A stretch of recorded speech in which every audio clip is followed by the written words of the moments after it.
Hello, this week we are talking about urban sustainability. Let's see what makes cities sustainable and what are criteria of urban sustainability. According to the recent study by the National Academies of Science, Engineering and Medicine, published in 2016, Pathways of Urban Sustainability, Challenges and Opportunities for the United States, there are four major principles of urban sustainability. They're very well aligned with those principles of sustainability that we discussed earlier for the entire society. So the first principle is telling us that the planet has biophysical limits. We spoke before about urbanization, population growth, food insecurity. So our planet has biophysical limits, and we need to think about it not only at the global scale, but also at the local scale as we are developing our cities. The second principle suggests that human and natural systems are tightly intertwined and come together in cities. Cities are those places of nexus between natural and human. We do rely on our natural systems, both as the sources of energy, sources of a variety of different natural resources, and also as those important carbon sinks, as places of storage, as places we are recycling energy and material and all the byproducts of function of the society. And so this harmony between human and natural, between the nature and society, is fundamental for achieving sustainability in cities or in any environment. The third principle is the principle of urban inequality undermining sustainability efforts. We see it, unfortunately, in many urban places. Sometimes sustainability efforts are focusing only on environmental issues. And even though, of course, we need to address environmental issues, but we need to remember that inequality is a huge obstacle for sustainability, and we have to be very mindful and careful as we are planning those environmental initiatives in our cities that they are not leading to gentrification. So equity is fundamental for sustainability. And the fourth principle tells us that cities are highly interconnected. They are interconnected among themselves, they are interconnected to their suburbs and the surrounding areas, they are connected with agricultural areas, but they're also connected at the global scales. Cities are parts of various national and international networks, and this interconnectedness really makes them so important agents in the global economy of the 21st century. Many of you have heard before about the United Nations Sustainable Development Goals. We briefly talked about them in the very first lecture. So there are 17 Sustainable Development Goals formulated by the UN. Goal 1, no poverty.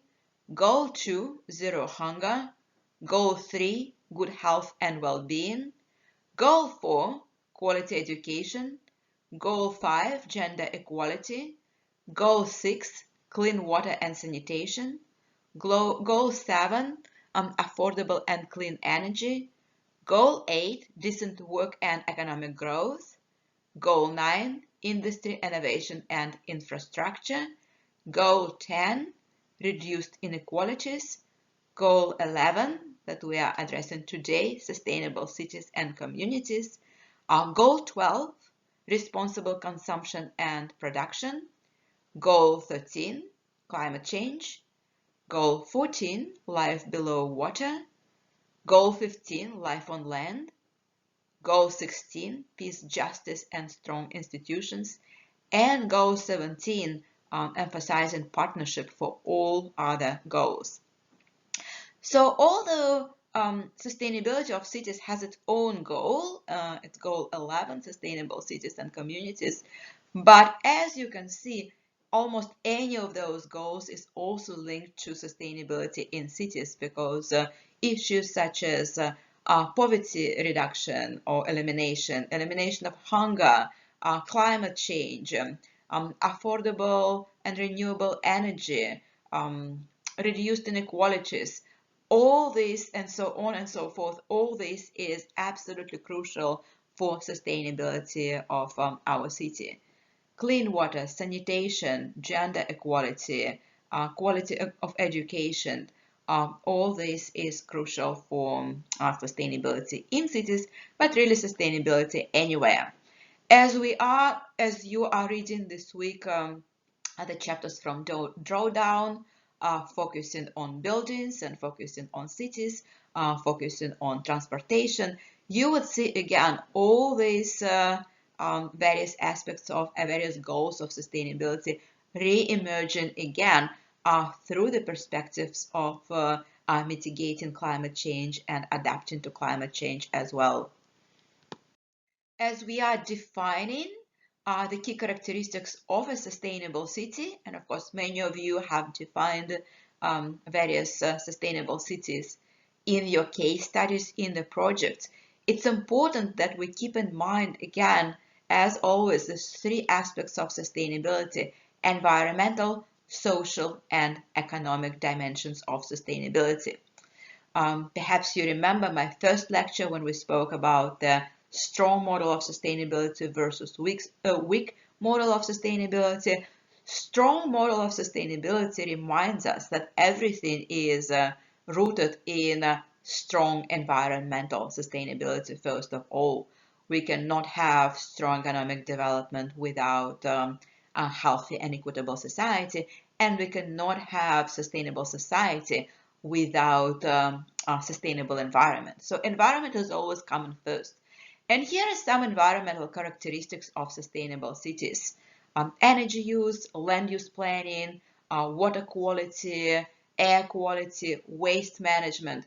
Those are really fundamental characteristics. It's impossible to have a sustainable city without addressing issues such as energy, land use planning, water, air, carbon emissions, and waste management. The second group of characteristics is associated with social sustainability. So those are very important characteristics of the society in sustainable city. It's livability, diversity, housing, justice, health, education, well-being. A sustainable city is the city where everybody can have good quality of life, where life is fully diverse and vibrant, and we have great respect to diversity and different groups of population, regardless is this diversity of race or ethnicity or language or religion or culture. So diversity is the key. It's a cornerstone of sustainability. Livability, right? The cities need to be livable. They need to be livable for everyone, and that reflects not only things such as air quality and water quality and access to green infrastructure. It also means access to healthcare. It also means access to sanitation, access to education, access to recreational opportunities, and of course, access to housing. So eradication of homelessness is a key goal of sustainability as any city. Eradication of food deserts. It's again fundamental for sustainability of any city. We spoke last week about food sustainability and food security, and we saw staggering numbers, like almost between 14% and 15% of households here in the United States actually live food insecurity. So if we really want to achieve sustainability in our cities, we want to make sure that nobody is struggling with food insecurity, nobody is struggling with hunger, and of course nobody is struggling with homelessness or other injustices in our cities or anywhere else. So those are some of the major characteristics of the social sustainability.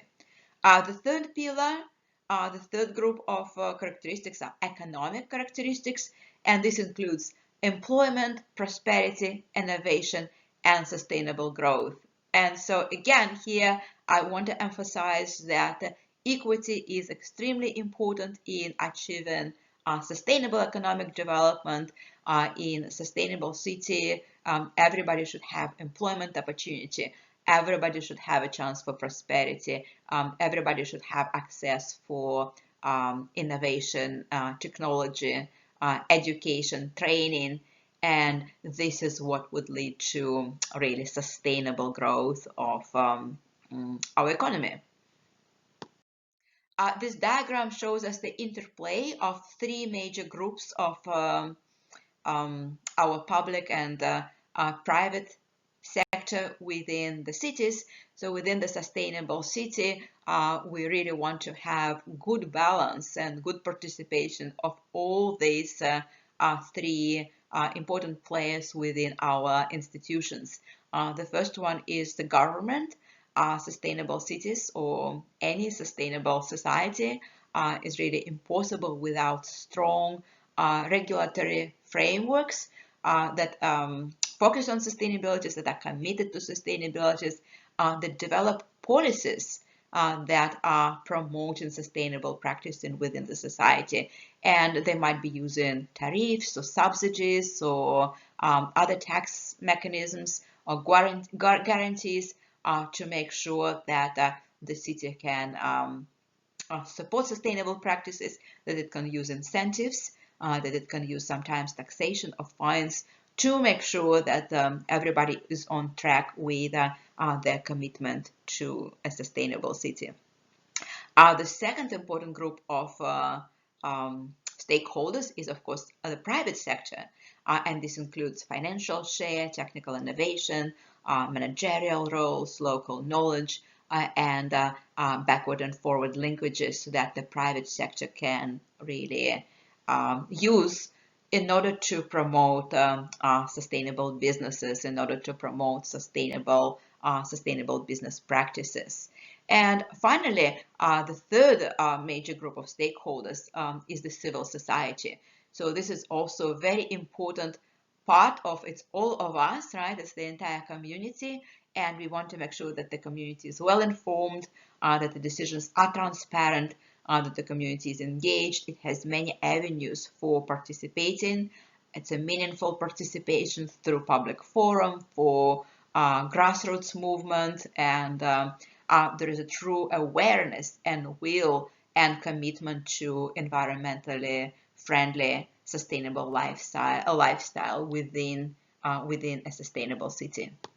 As many of you are finalizing now your posters, and many posters are actually focusing on sustainable cities or some other case studies, I want you to take a moment and think about some examples, either from your case studies, from your posters, or from the textbook. And I want you to think for a moment, just to pause and think, what are the environmental goals and measures of a sustainable community or sustainable city? What are social goals and measures of a sustainable community or a sustainable city? Or what are the economic goals and measures of a sustainable community or sustainable city? So the answers here can be different. If you have your printed notes of my lecture, you can just jot down your answers. And these answers can be different from all of you. But what does sustainability think for you? What is sustainable city really means for you? How you would measure sustainability in those three areas: environmental, social, and economic. And because we live in Grand Rapids or near Grand Rapids, I'm going to use Grand Rapids just because it's so familiar for many of you. As an example, just as a case study, and you all can think of your own case studies around the world that you have researched for your projects. And I'm going to use Grand Rapids just to illustrate some of those goals and some of those targets. So Grand Rapids has been quite successful in identifying goals and indicators and targets. Grand Rapids uses triple bottom line approach to sustainable planning. That means that our Office of Sustainability is using these three dimensions, three pillars, environmental, social, and economic, to identify the key goals for the city and decide what metrics the city can use to see how successful or maybe, what are the challenges in implementing the measures that would help us to achieve those goals. So Grand Rapids Sustainability Plan currently contains 232 targets that are organized along these three areas: economic development, social equity, and environmental health. Those are three major areas where the city is focusing. And according to our most recent sustainability report, 180 of those targets have been completed, 42 are in progress, and 2 still had no change. So using this triple bottom line frame, Grand Rapids claims that 71% of environmental targets have been met, 68% of its economic targets have been met, and 61% of social outcomes have been met. Now, I have to be a little bit careful and skeptical with some of those metrics because this was published before the global pandemics and before COVID-19 had really devastating impact on our economy and especially social fabric. These numbers might be lower right now. Still, we see that even without COVID, clearly social outcomes right now is the weakest area for Grand Rapids. This is where the city needs to work much harder to continue working on eradication of poverty, achieving higher diversity, achieving higher equity, providing better training, better access to the healthcare, better access to education, reducing unemployment. Especially, this is becoming even more actual right now with COVID-19, when we have higher levels of unemployment and higher rates of population affected by poverty. On the other hand, Grand Rapids is doing really great in terms of its environmental targets, and this is where I'm going also to emphasize a few areas where we're doing quite well.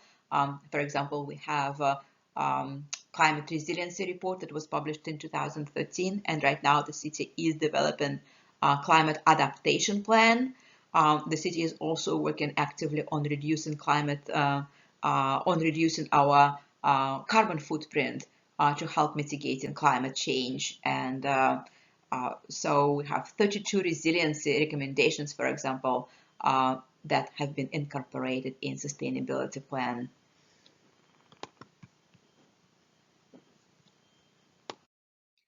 Finally, I want to again use Grand Rapids just as an example to show how Grand Rapids is focusing on some of those environmental, social, and environmental priorities. And this is just a very small summary. You can go online and read Grand Rapids Sustainability Report on your own. It's not a required reading, but it's just another interesting case study. So our three areas of priorities in the economic sector, the city is encouraging small to mid-sized companies, more diverse supply base, encouragement of more training to provide more opportunities for worker skills and career readiness, and enhancement of downtown and neighborhood business district that would capitalize on the Grand River area. In terms of the social priorities, Grand Rapids wants to focus on improving the quality and quantity of housing, increasing educational attainment and workforce participation, expanding civic involvement, reducing crime, and improving the quality of life through access to the arts, food sources, and recreation. And finally, in terms of the environmental goals, the city's priorities is to plan focusing on reducing greenhouse gas emissions, achieving carbon neutrality. You have probably heard about the plan for Michigan that our governor just unveiled a week ago. So Michigan now has one of the best climate plans in the nation, and so of course this would also boost hopefully local initiatives as well. But Grand Rapids already has a pretty strong climate mitigation plan, and it's now working also on the climate adaptation plan. The focus is also on protecting the quality of natural systems, including stormwater management. As you know, stormwater is a big issue for the Midwest, especially as we start receiving more and more precipitation, very heavy precipitation associated with storms due to climate change. So Grand Rapids has a separate storm water system separating the raw sewage and industrial sewage, the residential sewage from the water runoff from our streets, and that would definitely help us quite a lot with climate change adaptation. And the city also wants to continue implementing sustainable design and sustainable land use.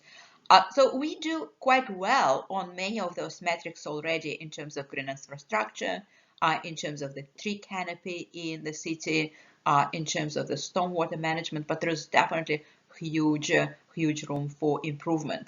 And as you saw before, the environmental area is really our strength. We do less well on economic and quite less well on social aspects of sustainability. So this is where I hope that the city also would put stronger effort in achieving sustainability. All right, this is all for this week, and I'm looking forward for your case studies next week. Next week we're going to have the poster session, so be ready. The posters are due this Friday. I will upload them all on the Blackboard. And next week we have one more Blackboard discussion, which is not graded, but just so that we all could post responses to each other case studies. Woohoo! So we're almost done. And I'm going to see you next week on the Blackboard and on Zoom.